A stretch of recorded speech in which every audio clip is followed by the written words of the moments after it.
Welcome back to Bible study. We've had quite a time off because of the holiday season. It's good to be back. If you'll remember, we're talking about the Ten Commandments. You know, the Ten Commandments, yes, that's Old Testament, but obviously the Ten Commandments are still good for today. We're still not supposed to kill. We're still not supposed to, murder people. We're not supposed to lie and all those different things. Today we're going to talk about the Sabbath. Maybe this could be one of the more controversial ones, because the Sabbath, that's Old Testament. The Sabbath, that's what the Jews did on Saturday. But, we're not talking about the actual law. Well, we are, but we're talking about more than that. We're talking about a principle of resting. We need rest. God created the earth, the world, and everything, all of creation in 6 days. And on the seventh day, what did he do? He rested. Now, obviously, God didn't need rest. He was trying to show us, hey, we need to work 6 days and then we need to rest. The Muslims, they have their Sabbath on Friday. The Jews have it on Saturday. Now, we, of course, even though we do not in the New Testament have an official Sabbath, we have the Lord's Day. The Lord's Day is a day that we set aside. And that's the important thing, too, about this. Not only do our bodies need rest, but we need a time just to focus. We need a time to remember the Lord. It's interesting. If you study these Old Testament laws, even the land had a time of rest. Every seventh year, the land would be left to rest, and it would help the land, not wear out the land. So we're talking about a principle here for ourselves, for our families, of learning how to rest. We certainly would agree that we live in a rat race, what we call a rat race. There's work at the job. There's work at home. We have homework. We have children. We have things to do, church things, church obligations. And so if we're not careful, it just go all the time. God has a remedy for it. Well, we have a time or a day of rest. Exodus chapter 20, it's kind of interesting. The longest of the Ten Commandments, as far as print space, is given to this commandment, the commandment of the Sabbath. verses 8 through 11. Remember the Sabbath day to keep it holy. 6 days you shall labor and do all your work. But the seventh day is the Sabbath day of the Lord your God. In it you shall do no work. You, nor your son, nor your daughter, nor your male servant, nor your female servant, nor your cattle, nor your stranger who is within your gates. For in 6 days the Lord made the heavens and the earth, the sea, and all that is in them, and rested the seventh day. Therefore the Lord blessed the Sabbath day and hallowed it. The children of Israel did not keep the Sabbath. It was very serious to God. God judged them for that. God enslaved them for that. And so the Sabbath day for God is always very important. Why? Because it's a day of God.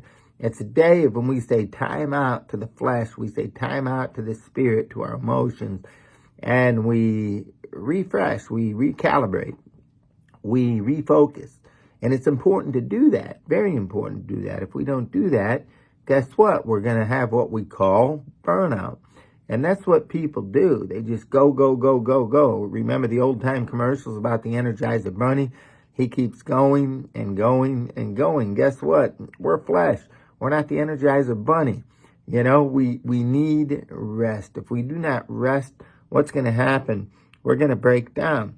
And so we need to understand the Sabbath. They tried to nail Jesus because, he didn't keep the Sabbath. His disciples picked corn on the Sabbath. And Jesus said, hey, Sabbath is not, man is not made for the Sabbath, but the Sabbath is made for the man to help man.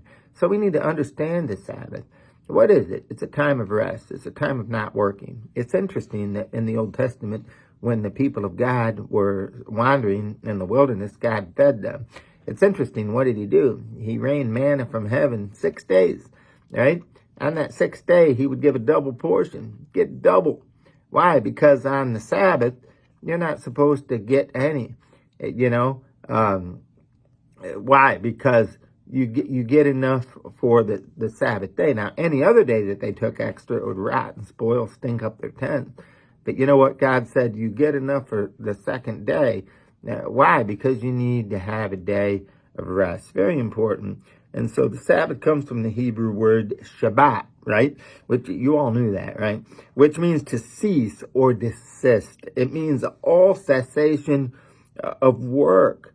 And so, again, it's not a matter of, okay, Saturday is the Sabbath, like the Old Testament. No. We today, in the church age, we have the Lord's Day. Throughout the New Testament, it shows us that they met to worship on the Lord's Day, the day of the resurrection, the first day of the week, that's Sunday.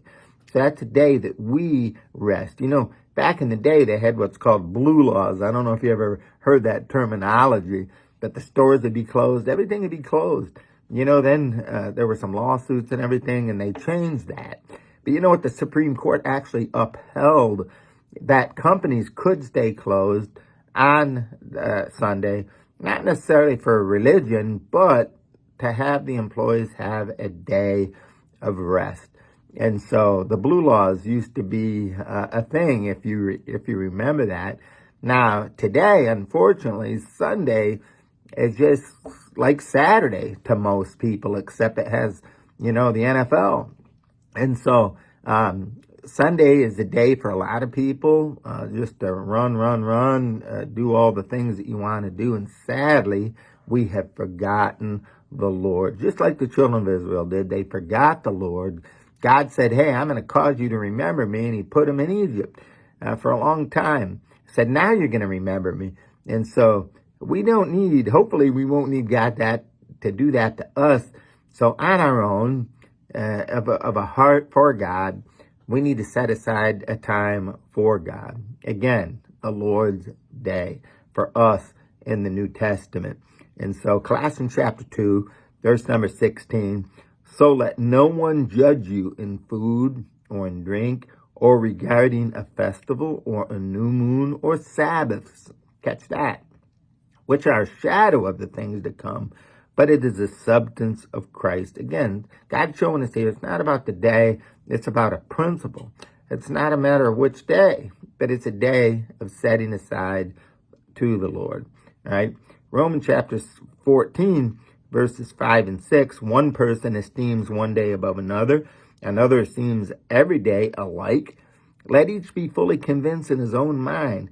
He who observes the day, listen to this, observes it to the Lord. So that's the important thing, observing it to the Lord. Why?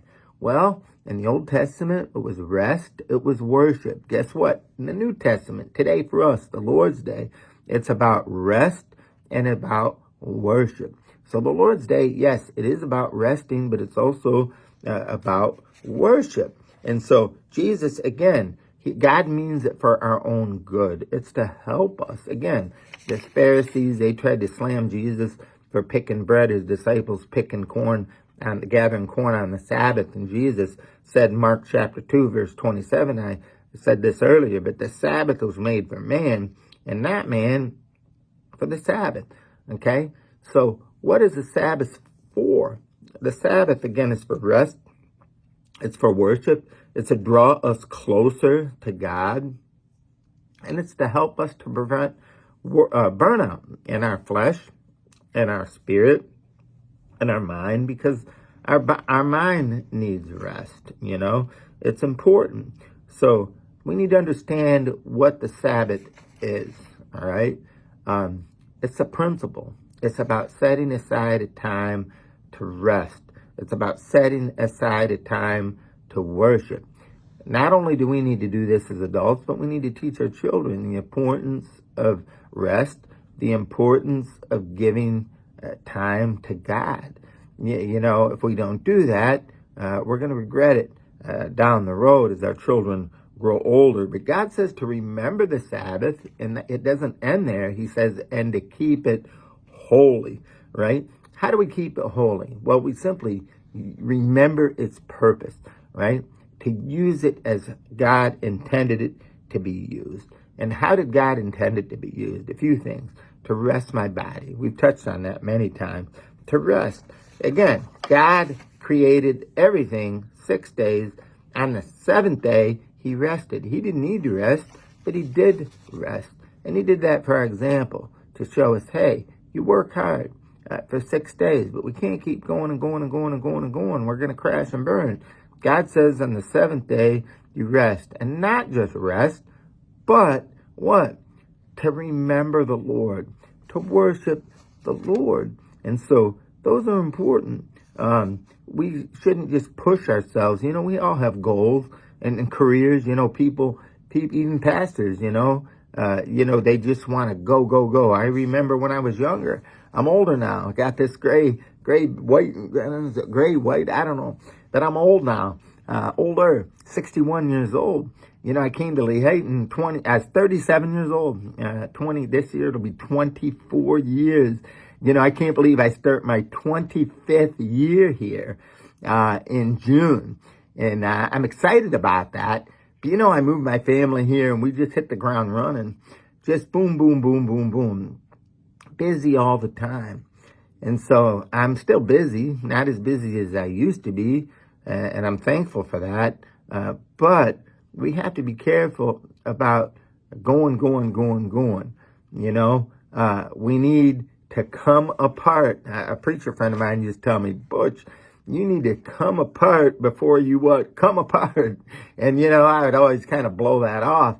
But, I don't blow it off so much anymore. And so why? I realized some things. We need to rest. We need to rest our body. Very important. We shouldn't just go. Our career goals are not more important than God. Hopefully, our goals in life, as far as attaining, those aren't wicked things. God says in other scriptures, if we do not care for our children, we're an infidel. If we don't work and we don't feed our own, it's a bad thing. And so these things are important, but you know what? We set our affections on things above, not on the earth. Jesus said, lay up your treasures in heaven, not on the earth. And so God says in Psalm 23, he makes me to lie down in green pastures. That's an interesting statement. The Lord's our shepherd. He knows we need rest. He knows we need to lie down. The shepherd would let the sheep out all day. They would graze. They would have their needs met. Then at night, they go into the fold. And what do? And they rest. And Jesus rested. It's interesting how Jesus went apart and he rested. And he's God, So he rested. And so we need to rest. So again, even the land had a day of rest. Why? It needed to rest. Every seventh year, God said, let the land rest. But anyway, so to rest my body is how we utilize it. To recharge our emotions. This thing up here, there used to be a commercial on TV years ago. A mind is a terrible thing to waste, and it really is. And so our emotions are frail. I know myself. I get tired. Man, my emotions change. I get a little cranky. You parents know that with children. What do we say about those children? Man, they're not being too good. And we say, man, they're tired. Sometimes that's an excuse, but a lot of times it's the truth. We get tired emotionally. When we get tired emotionally, we will break apart. We will break down. We talk about what we call nervous breakdowns, emotional breakdowns. And boy, those are very serious. And so we need to rest our bodies, yes, but we need to rest our emotions as well. Leonardo da Vinci, I'm sure you've all heard of him. He said this, every now and then go away. Have a little relaxation. For when you come back to your work, your judgment will be sure, since to remain constantly at work will cause you to lose power of judgment. And that's true. You get tired driving. Why they say, man, pull over, rest. You need to rest your mind, your body, and then everything's clearer. man, you say, I'm going to sleep on this. So you sleep on it. Next day you wake up, guess what? Man, I can focus on this better. I can see it better now. Why? Because my mind is not tired. And so we need to recharge our emotions. Now, how do we do that? Well, we say, I'm going to be still, right? God says, Psalm 46:10, familiar verse to a lot of you, be still and know that I am God. So what's a good way to rest my emotions? Well, be still and know that he is God. Mark chapter 6, verse number 31, Jesus said, come aside by yourselves to a deserted or quiet place and rest a while. Listen to this. Rest a while. For there were many coming and going. Listen to this. And they did not even have time to eat. Man, people are so busy. Hey, we need a quiet time, right? Rest your mind. That's how you rest your emotions. Some cultures put it this way. We are going to rest today so that our souls can catch up with our bodies. I think that's a good way to put it. I'm going to rest today so my soul can catch up with my body. Have you ever felt that way? And man, we use the terminology running like a chicken with your head cut off. And so that's not good. We can't keep that up. And so how do we recharge our emotions? Well, we include a time for quietness. We include time for family. For family. You know, on purpose, I put a nice, beautiful portrait on that wall in front of me of my 7 children, all of my grandchildren. And man, you know what? No matter what kind of day I'm having, whether it's a good day or a bad day, I lean back like this and I look at that picture and I see those people there. And guess what? I get a smile on my face and I say, man, no matter what's going on in my life, that makes it worth it. Picture behind me right there.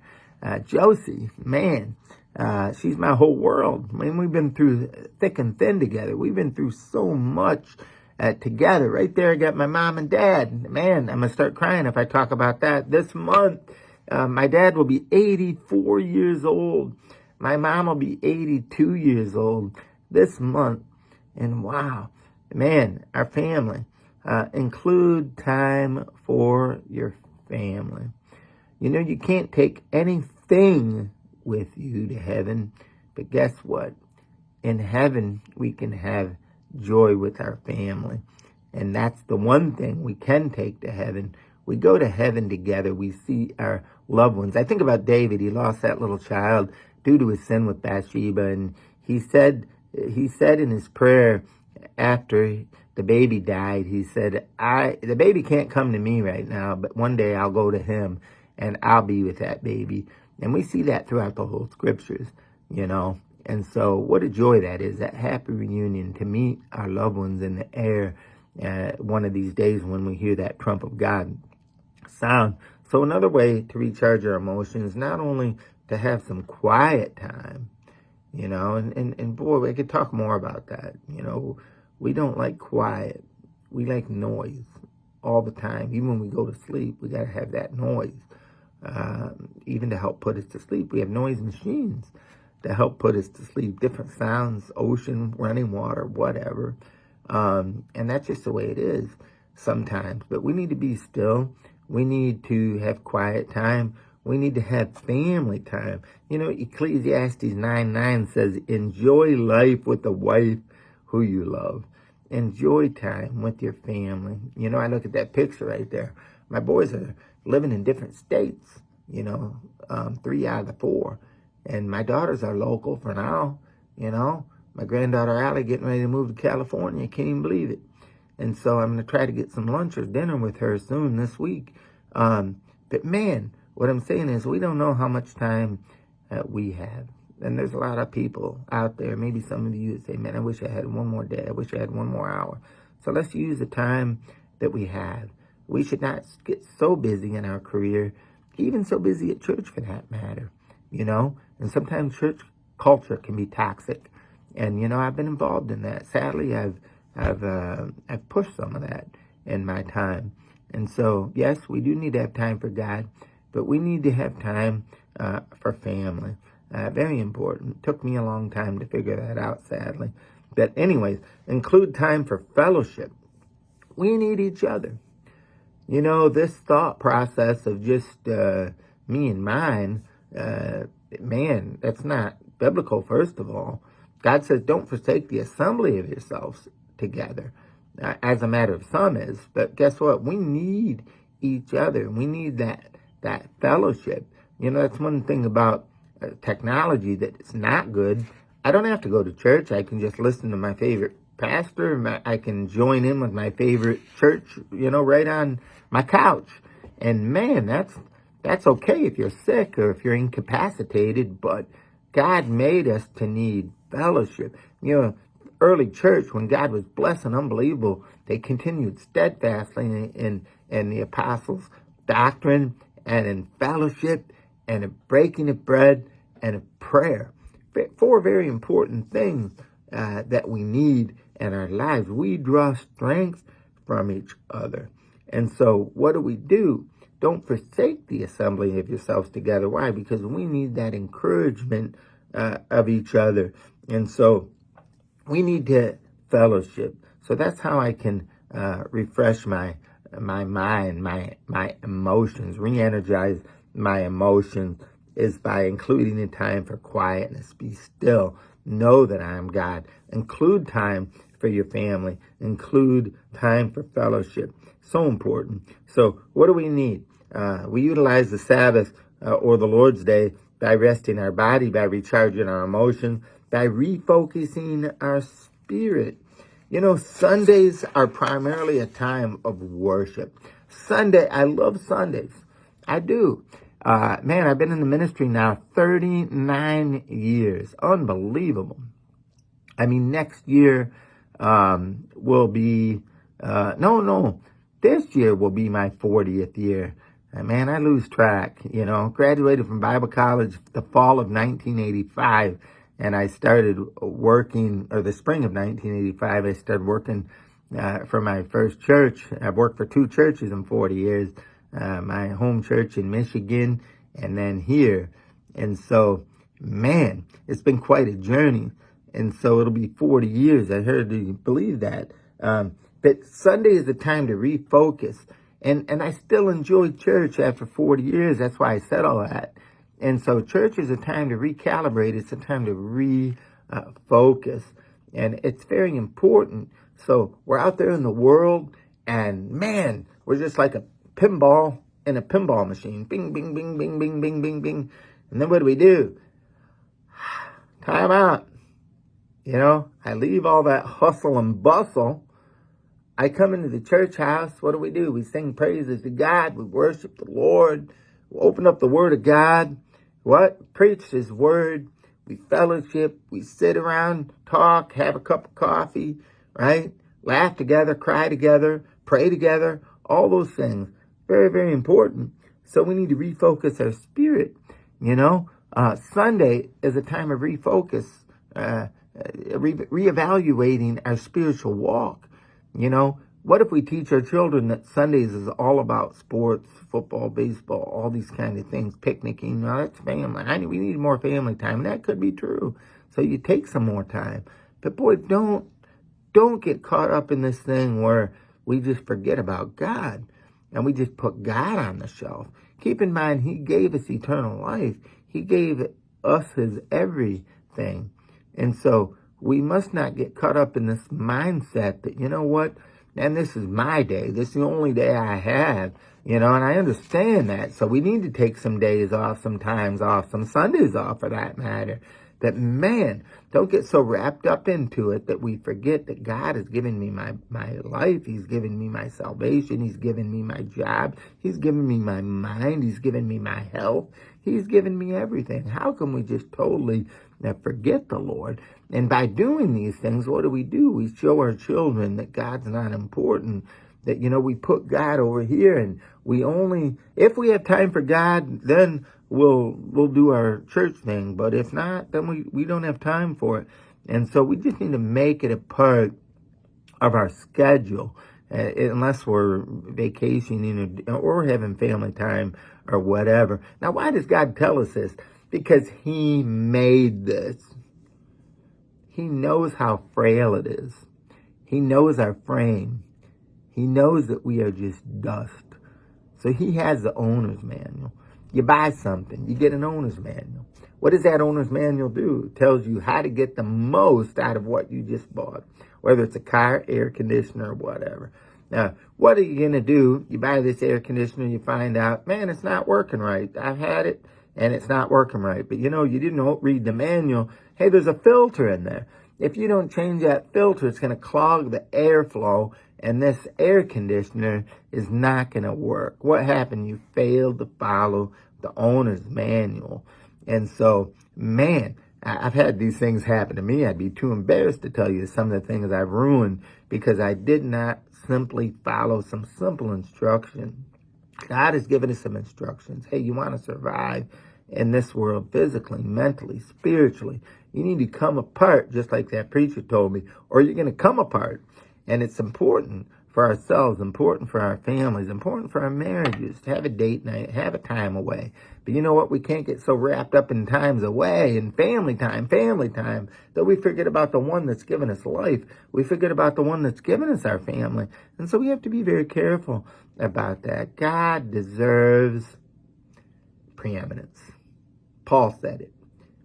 That in all things he might have the preeminence. Now, in this day and age, that sounds radical. But it's not so radical when we realize one of these days we're going to take our last breath. Guess what? Then what? The wisest man that ever lived. Read the book of Ecclesiastes. Ecclesiastes 3 especially. I'm going off on a rabbit trail here. Right? Time to die. Right? Time to live, but there's a time to die, a time to weep, a time to laugh, a time to weep, time to plant, time to take up that which is planted. And so Solomon, he understood it. He was very wise. We will be very wise to understand it. And so, yes, the Sabbath. Man, that sounds like Old Testament law. It is. But guess what? It's for today. God's given us the Lord's Day. We need to use it as a time of rest, and we need to use it as a time of worship. And we need to guard that, or we'll find ourselves being like Israel and just forgetting. And then God had to say, okay, if you're not going to do it, I'm going to put you in a situation where you're going to have to do it. And that's not some kind of psychology I'm using. It's just Bible. And so we need to understand what God wants for us. He wants to help us. He wants to bless us. And part of that is keeping a day of rest, keeping a day of worship. God bless.